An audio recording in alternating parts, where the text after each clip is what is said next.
Are you a professional who wants to become a more effective leader? Then get ready for daily tips from the coach with the experience and inspiration to help you succeed in any leadership situation. You're listening to the Meeting Leadership Podcast with Gordon Shepherd.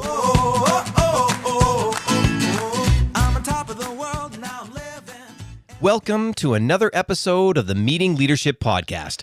And I just want to say, honestly, it's great to have you here. It's great to be hanging out with people just like you who are on a journey to improve their leadership skills, to have highly effective meetings, and to make a real impact. Whether you're going to work or whether you're going to your volunteer setting, whatever you're doing, that's the kind of people I love hanging out with. So thank you so much for being here. Today we're going to finish off how to make an outstanding point when it's your turn to speak during a meeting. Now here's a quick recap of that acronym. Now, the P in point is to prepare your idea. The O in point is to optimize and deliver. And the I in point is to invite feedback. And we covered those in the previous 2 episodes of the Meeting Leadership Podcast. Now, today we're going to tackle the N and the T. The N is to name the hurdles and solutions, and the T is to take action. And if you haven't done it yet, there is a free download that explains this point acronym, and you can get it right away if you'd like. You can go to meetingleadershipinc.com/003 download. That's meetingleadershipinc.com/003 download. Or just go to the show notes for this episode and you can figure out how to download it there. And then you can follow along. You won't need to get your pen and paper out right now. You can just use that to follow along, and then you'll be able to make a great point whenever it's your turn to speak during a meeting. And now let's get started. So you've just finished inviting feedback from your team. You've had a really great creative discussion, and now it's time to get down to brass tacks. It's time to talk about how to get this idea done. And that brings us to the N in the point acronym. So basically, we're going to say here, what's going to stop us from doing this, and how can we get this done? And actually, sometimes what I've done in this situation, I actually put a plus minus up on the board, or you can write this down on a sheet. And quite literally, for whatever's just been said, you're going to put the plus column, you fill it up, you fill out the minus column, and this will give you sort of a visual about how you're actually going to achieve this moving forward. And you'll also be able to see the barriers to achievement as well. And one of the key things that happens in this moment during any discussion is to avoid passive-aggressive behavior.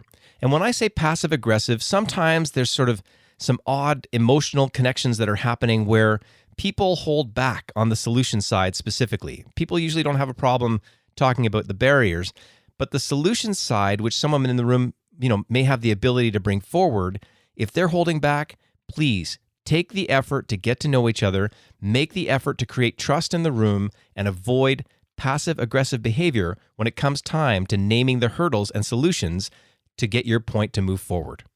And finally, we're on to the T in point, which basically means what needs to be done, who's going to do it, and when is it due.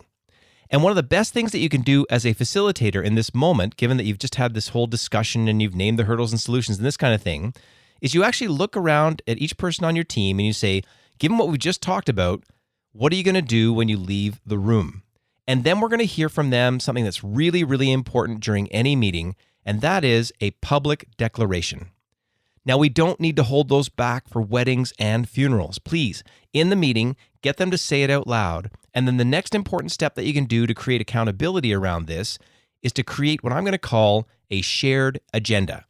Now, when I say shared agenda, this means quite simply it's going to be a document that everybody can edit or access, and it could be in a Google shared document, it could be in a SharePoint document, wherever that is that your company holds information together. The important thing here about the shared document is, especially for regular meetings, you're putting all your ideas and everything that needs to be done into one place. And that means you're going to avoid emailing in the future. You don't just create like a Word document that sits on somebody's computer that nobody can see. In the shared document, you encourage people to go in there and they're going to see the things that they need to take action about. And then if that's there the next week, you can refer to just one document, and that's how you're going to be able to create real accountability. And there you have it. Now you and your entire team will know how to make a great point when it's your turn to speak during a meeting. And think about the impact of that. Think about how much more effective your meetings will be And then when your meeting is more effective, think about the impact it's going to have on your area and on your organization. And ultimately, that ability to make a succinct point when it's your turn to speak will flow through to the impact that you have on your clients, your customers, and your community. And I also want to take a moment to let you know that this episode of the Meeting Leadership Podcast is brought to you by the Meeting Leadership Academy. If you want the best in live training, the best in online training, and the best in professional speaking for your events, then check out meetingleadershipinc.com/academy to learn more. And of course, I always appreciate getting feedback, and I will definitely read any of the feedback that you leave when you subscribe and leave comments on iTunes or on the blog itself. And here's a comment that I got from Alex Armstrong, the owner of 3 Tall Women Design.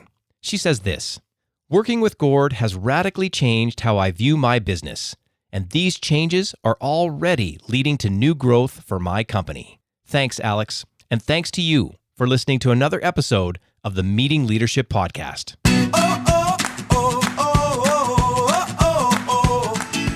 Thanks for listening to the Meeting Leadership Podcast. Be sure to subscribe for more strategies to help you become an outstanding leader. And don't forget to rate and review so we can bring you fresh content every day. We'll see you tomorrow, right here on the Meeting Leadership Podcast.